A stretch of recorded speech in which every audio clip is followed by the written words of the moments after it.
যুক্তরাজ্যের সারে কাউন্টির ইগহ্যাম শহরে অবস্থিত big fry fish and chips নামের একটি ছোট দোকানে হঠাৎ করে হানা দেয় হোম অফিসের ইমিগ্রেশন টিম।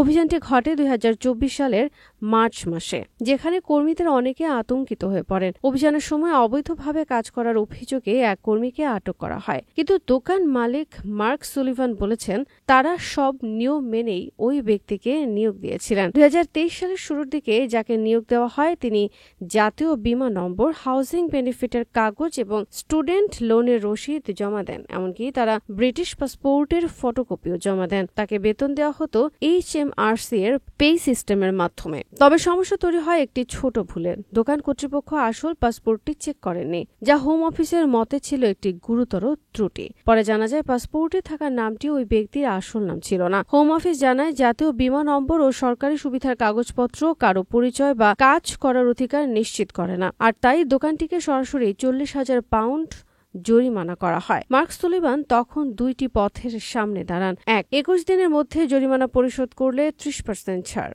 ২.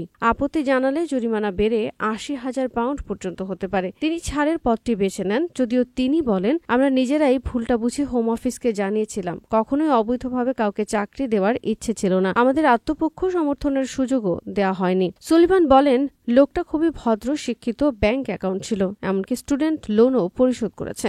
এত কিছুর পরে আমরা কিভাবে বুঝবো যে সে ভুয়া পরিচয় দিচ্ছে? হোম অফিস জানায় যদি তিনি সন্দেহ করে ওই কর্মীর বিষয়ে আগে ভাগেই হটলাইনে ফোন করতেন তাহলে আরো 5,000 ছাড় পেতেন। জানা যায় ২০২৩ সাল থেকে হোম অফিস অবৈধ কর্মীর জন্য জরিমানার পরিমাণ 15,000 থেকে বাড়িয়ে 45,000 পাউন্ড করেছে। অথচ এই জরিমানা ছোট বা বড় সব ধরনের প্রতিষ্ঠানের জন্য সমান। জানুয়ারি ২০২৪ থেকে মার্চ পর্যন্ত হোম অফিস 1,508টি জরিমানা করেছে। ফেডারেশন অফ স্মল বিজনেসেস বলেছে, ছোট ব্যবসার মালিকরা তো ইমিগ্রেশন অফিসার না, তাদের কাছ থেকে একটুখানি ভুল হলেই লাখ লাখ পাউন্ড জরিমানা আদায় করা অন্যায়। FSB এর নির্বাহী পরিচালক ক্রেইগ বোমন্ট বলেন, এই দোকান হোম অফিসের সঙ্গে খোলামেলাভাবে সহযোগিতা করেছে, অথচ তাদের কোনো সুযোগ না দিয়ে বিশাল জরিমানা চাপিয়ে দেওয়া হয়েছে। এটি শাস্তির চেয়ে কম কিছু নয়। এদিকে প্রধানমন্ত্রী কেয়ার স্টারমার বলেছেন, সারা দেশে অবৈধ কর্মীদের বিরুদ্ধে নজিরবিহীন অভিযান চালানো হচ্ছে। সম্প্রতি 3টি বড় ফুড ডেলিভারি কোম্পানিও তাদের